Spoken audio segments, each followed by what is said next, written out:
It's the Joe Holka Show presented by PrizePicks. Week 4, we're talking 6 key matchups to watch in season long in DFS. And of course, we're going to build a DraftKings lineup at the end.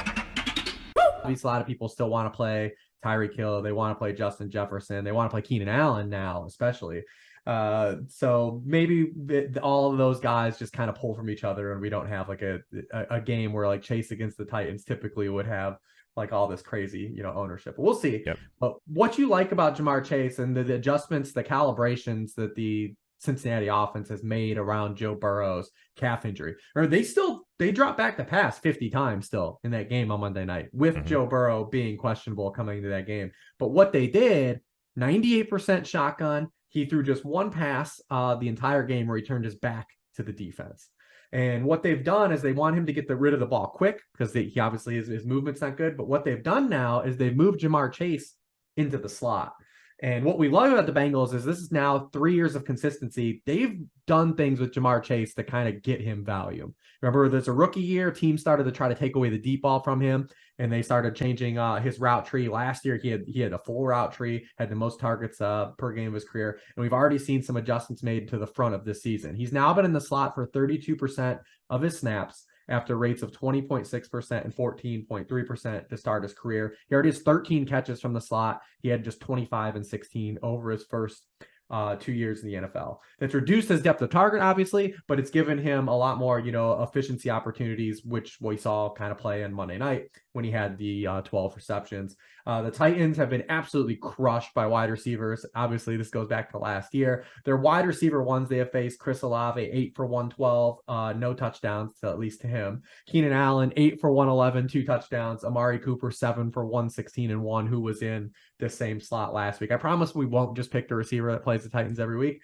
but this is a great spot for Jamar Chase.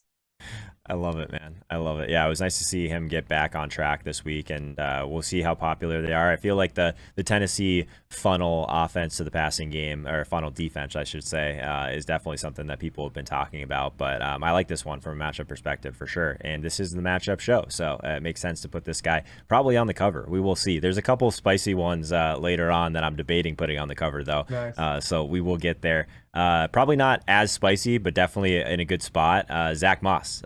What a world that we're talking about Zach Moss again 2 weeks in a row, but here we are. Tell us why you like him this week. Yeah, I mean, the running back landscape is not great heading into week 4. Obviously we've lost Austin Eckler. We will get him back at least. We lost Nick Chubb, Saquon Barkley. We'll see if he plays, but he's on the Monday night game anyway, so he's not even on the main slate. So we're really like out of workhorse running backs, right? We've got CMC, tried and true, the Gibraltar, hanging out at the top, but Zach Moss, he had another 32 touches on Sunday against a really good run defense. He's now at back-to-back games with over 100 total yards. He's at RB1 scoring weeks in both, but it's not just the workload, it's just the domination of touches. The Colts backfield has 60 touches the past 2 weeks. Zach Moss has 54 of those touches. He's also turned 29.2% of his carries into a first down or touchdown. That's above the base rate at the position. 22.5% is for that. Now we're getting him as a home favorite. How many times are we going to get to say that this year? Yeah. We're getting him as a home favorite against this Rams defense on a short week that has allowed 4.6 yards per carry to opposing running backs, which is 26, 12.8 rushing points per game, which is 21st to opposing running backs. It's just, he's underpriced again, especially on DraftKings, definitely more so too, even on the other site. Are we allowed to say the other site? Is it we can say the other site now, Reeves. We're all good. As long as the people use code Holka at their prize picks, we are good to talk about both DraftKings and FanDuel. I would say he's underpriced on both sites, though. Specifically, you would think he's more of like a FanDuel type of player because the touchdown's not getting a ton of catches, especially if Anthony Richardson's back. But everything lines up for this to be another big workload game for Zach Moss. Love it. Absolutely love it. Let's keep this thing moving. Puka Nacua is our third matchup that we're focused in on this week. Obviously, the volume has been there, Reeves, but tell us why this week in particular is another one we need to go back to him. Yeah, imagine being so good in your first 2 NFL games that you made 5 catches for 72 yards just feel hollow. Everyone is so upset with you. Yes. I mean, there was no way he was going to sustain a 40% target rate, per route run like he did weeks 1 and 2. But there are some things that happen on Monday, and then how it ties into this matchup that I think that it's a really good spot for him.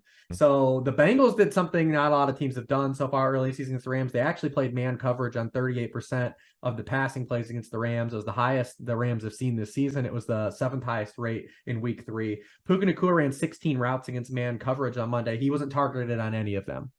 When the Bengals still played zone, though, he was targeted on 33% of his routes. Still a massive number. No team has played less man coverage this season than the Indianapolis Colts. They just don't have the pieces on the back end. I guess you could say they don't have the horses to play into the fun. But they just don't have. They have a young secondary. It's inexperienced. They protect these guys. They don't put in man coverage a lot. So through 3 weeks, Puka Nacua has been targeted on 39.6% of his routes against zone coverage, as opposed to his 18.8% against man coverage. For all the math people out there, that's more than double. So I think this is a great spot for him to kind of go overlooked, and he still has really good pricing on DraftKings, the full PPR at 6,700. What's interesting, Reeves, is at the exact same price, I think that Kyren Williams is going to be extremely popular as well, right? So how do we think through that? Obviously, Kyren Williams is playing an insane amount. I think he's on special teams as well, which seems nuts. He gets out there the entire game. But yeah, Kyren Williams at 6K versus Puka. If you had to choose one on DraftKings, like, it does help out a little bit to find a cheaper running back, but the Puka Nacua stuff is interesting as well. If you had to pick one on DraftKings specifically, what direction do you think you'll go this week at the same price? Yeah, I like Puka for a number of reasons. The ones I just laid out for his individual matchup, but also Kyren Williams has a little bit of like Rachaad White to him right now. Yep. So the first couple weeks he got touchdowns and he looked good. But he hasn't run for more than 3.7 yards per carry in any game. So if we don't get the touchdowns, what are we really getting? Yep. And the Colts have been a bit of a pass funnel to start the year. They've actually been really good against the run. They're allowing just 3.1 yards per carry to running backs. They're 11th in success rate to running backs. They're also 10th in rate of runs to go for a first down or touchdown for running backs. So we know Kyren Williams, at least on a full point PPR site, is going to run a lot of routes, and he's got a chance to catch passes. But like, Kyren Williams has to score touchdowns because he's been really inefficient with his touches. I'm with you. That makes a ton of sense. And before we get to the guy that I'm considering putting on the thumbnail that has not been on a thumbnail the entire year, let's talk about your prize picks this week. DK Metcalf, 66.5 receiving yards. So tell us why you're on a DK or why you hate him. You didn't tell me over and under, so I'm curious. Yeah, we do like him. I wish this I'm really bummed this game's not on the main slate. Yep. There's a lot of pieces here that I like. This is fun though. It's fun to have obviously we're talking mostly about like main slate stuff, but like this is something that you can leave in your back pocket for Monday Night Football. Absolutely. So the New York Giants, once again under Wink Martindale, just uber blitz heavy. Only the Vikings are blitzing more than the Giants through 3 weeks. Obviously, we were here all last season with Wink. They actually blitzed 82% of the time last Thursday against Brock Purdy. Going back to last season, playing with Geno Smith, DK Metcalf has been targeted on a team high 30.3% of the team targets when Geno Smith has been blitzed. He's been targeted on 30.9% of his routes when he's been blitzed. He's averaging 2.3 yards per out run on those snaps. Because the Giants blitz so much, they also play a lot of man coverage behind that. And you going back to last season, that rate has been targeted on 33.6% of the team targets against man coverage. So we're getting kind of the run out here for DK Metcalf. Going back to these teams actually played a year ago too. DK Metcalf came to that game hurt. He got hurt the game before. He only played 60% of the snaps in that game and had 10 targets and went over his receiving over in that game. We're going to get him at 100%, 100% health. I shouldn't say he's going to play 100% of snaps, but he's going to play more than 60% of the snaps on Monday night. So just really good kind of an opportunity here where against this aggressive defense, DK Metcalf is the man coverage and blitz beater in this passing game. Awesome. Let's move on to a guy that we've definitely not talked about yet this year, but I'm curious your take on Russell Wilson this week is our 4th matchup that we're paying attention to. Yeah, Russ kind of, we'll see. No one's going to ever play Russ. They never do. Who wants to play the Broncos right now anyways at this point? But, Russ, he had his lowest scoring game of the fantasy season on Sunday, but that would have been his 5th highest scoring game a year ago. So like he's giving us a little bit a better floor to start the year. It hasn't been his fault. I should say that. or Okay. at least last year, you could maybe point to him being kind of some of the issue. But what we really like about this game is like we are just going to keep attacking the Bears until they tell us not to. Mm-hmm. The Bears have now lost 13 games in a row going back to last season. They've allowed 25 or more points scored in every single one of those games. This defense is just one we're going to keep honing in on.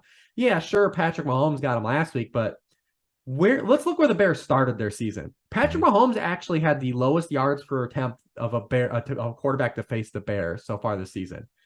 They allowed over 9 yards per pass attempt to Jordan Love in week 1, over 9 yards per pass attempt to Baker Mayfield in week 2. They also have a league worst. They have 1 sack through 3 games, the Bears. That's wild. So, I mean, this is just a situation where Russell Wilson has been functional this year. He's actually been solid. He's thrown for over 300 yards the past 2 weeks. When we just want to keep picking on this Bears defense, it is a completely movable object. Okay. I'm with you. I like this one. You talked me into it. Let's keep this thing moving. CeeDee Lamb this week seems like a matchup we should be paying attention to. I feel like we haven't had really a great opportunity to play CeeDee yet, so I'm excited to see what you think of him this week. Yeah, CeeDee Lamb coming out, obviously all the Cowboys coming off of a lackluster performance, losing to your Arizona Cardinals. We're going to the Super Bowl, man. It's going to be awesome. Well, the reason we like Lamb, though, is because the Patriots are another one of these kind of aggressive defenses in a league where not many defenses are aggressive. So it's going to be interesting to see what the Patriots do to kind of approach, playing Lamb. The Patriots have played man coverage on 33.9% of passing snaps. It's the 5th highest rate in the league. And we saw it's not just dictated by opponent. Like they play a lot. They played a ton of man coverage week 1 against A.J. Brown. The only team they didn't play a lot of man coverage against was Tyreek Hill, because you're probably not going to put a lot of man coverage on Tyreek Hill anyway. Not ideal.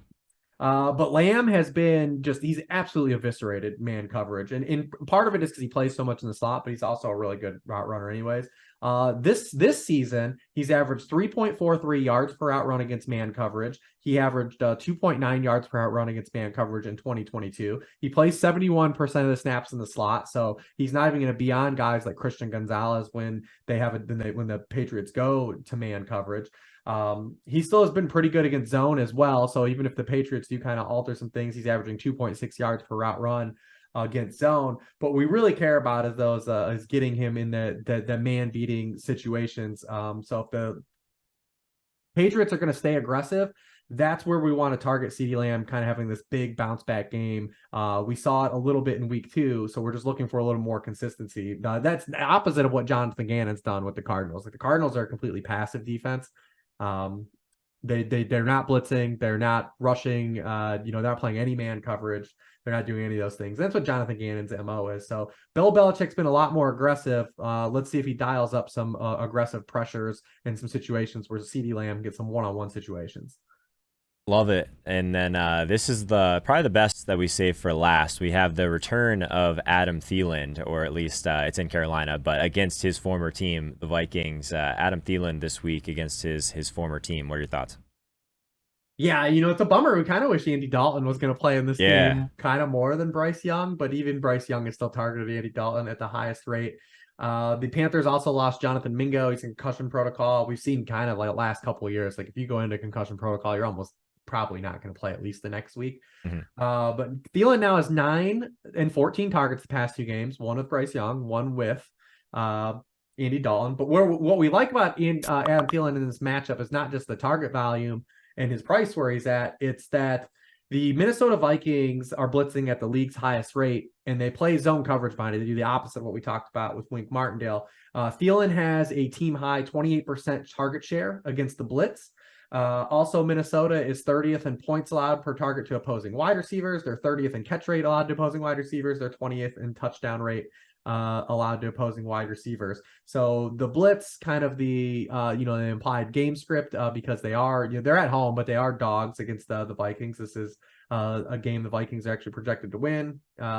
This should be a lot more passing volume still here again this week for the Carolina passing game. We wish it would have been a bigger bump with Andy Dalton, but since we already had him on the board and he did have the 9 target game with Bryce Young, and he still has the highest target rate against the blitz from Bryce Young, it's still a matchup to kind of look at him and say, like, all right, if people are going to get off of him because Andy Dalton is starting, there's still reason to stick with Adam Thielen here.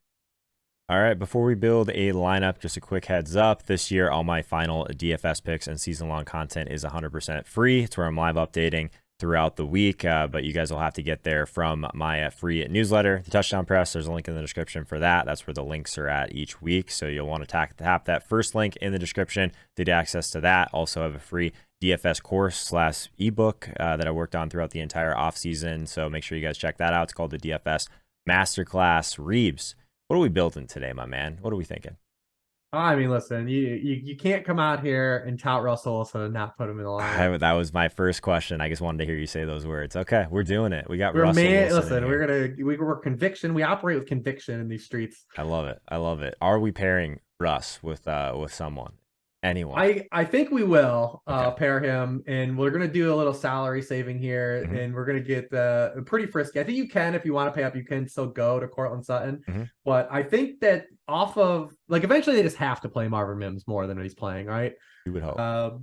He leads the team in receiving yards. Leads the team in receiving yards. He's run 27 routes. Oh my God, that's insane. I've actually did not. That may be the craziest stat. You saved that for what are we 10 minutes into this video to drop that stat? That's wild. Cortland Sutton is second on the team in receiving yards behind Marvin Mims, and he's run 80 more pass routes than Marvin Mims. Insane. The Denver has 6 offensive plays or 30 or more yards. Mims has 4 of them. They have to get this kid on the field more. So let's get real frisky early. Okay, we got Mims in there, and I actually think that Javonte Williams is going to grab a little bit of ownership this week too. Yes, so he will. Gives us a nice little pivot there, which is positive. On the defense side of things, I think what's going to be popular is probably Browns and Colts. They're under 3K, both of them in pretty decent spots. I think the Eagles all the way up at 4,100 also going to draw a decent amount of ownership. Is there a defense that you're on this week, Reeves? Yeah, I mean, Browns are kind of the one that's the lowest priced that you can kind of get to for kind of mass appeal there. So I guess we can leave them, and if we need to go up, we can. If we can go down, we can. Okay, cool. We'll start there, and then of the guys we talked about, we have Jamar Chase, Zach Moss, Puka Nacua, CeeDee Lamb. Who do we want to? And then I'm Thielen. Who do we want to prioritize on this one? You think? Yeah, well, we save money, so we're paying for Chase. Yeah, no brainer. And I think we do our mini. We do the Moss Nacua mini. I love it. We love a good mini. We do love one. Okay, great. So we're still doing pretty decent on salary, honestly. 5,600 the rest of the way. That'll happen when you start with a Mims and Wilson single stack. So I'm in on this so far. What are we thinking? I guess, what does tight end look like this week? Because it does feel like there's some guys that we could definitely pay up for if we wanted to. We could even do probably another mini with like Hawkins and Thielen on this team if we really wanted to. But what are your thoughts on tight end? Yeah, it's kind of a wide open board. It's really gross. Hawkinson's like the guy that continuously just gets there through volume. He's the highest priced tight end by 1,100 this week, which is crazy. We made it. Yeah, I mean, they're begging you to start playing Mark Andrews for sure. His price keeps plummeting over on DraftKings. Yep. I think a lot of people will get to Pat Freiermuth given his price and kind of the matchup. And then also, I mean, Donald Parham at 2,800. Yeah. Like, it's just a punt because even at you can take a 0 at tight end this year and it's still, what does that salary give you? But he also is kind of their goal line back. He's got 3 touchdowns. You would expect them to play more 2 tight end sets now as well, right? With maybe, Big Mike yeah, out? we could see them do that as well with the loss of Big Mike. Yep. But there is some touchdown. So I do think that when you stagger those guys, you can punt all the way and just play Parham. You can go kind of mid and you can play Freiermuth. Or you could pay up and just pay for Hawkinson and say, hey, the rest of these jamokes are all bad. I'll play the guy that at least I know is going to flirt with 10 targets. I don't think... Let me just check the Hawkinson Thielen mini. I don't know if we have the salary to do this, but I want to make sure. Thielen... 6.5 is tough for a tight end still. Yeah, it is. But if we really wanted to, this team's contrarian enough, we could do that mini and then just put in one of Kyren Williams or Miles Sanders or Zach Moss, really. Or sorry, we already have Zach Moss. So one of Kyren Williams or Miles Sanders probably in that last running back slot.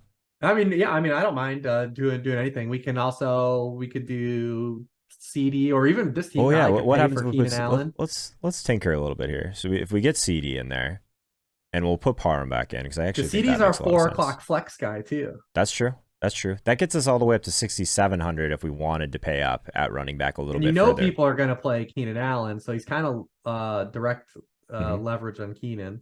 That's true. I like that. So then now we're at the range of Mostert, Mixon, Cook, Stevenson. So it helps a little bit at running back if we did Yeah, want I to mean, move up slightly. I'm fine with any of those guys, man. You can even get cute and maybe say we'll take a shot on Kamara. This team probably doesn't need to do that, Hmm. but Okay. Well, let's go but with James Cook. any of those options, I think it just gives you, if you're following this along, you see like the bucket you have to work with. I mean, you've got a lot of solid plays in there. I mean, you know what? Let's put Mostert in there because I'll point to it again. We're going to talk about the Bills Dolphins game.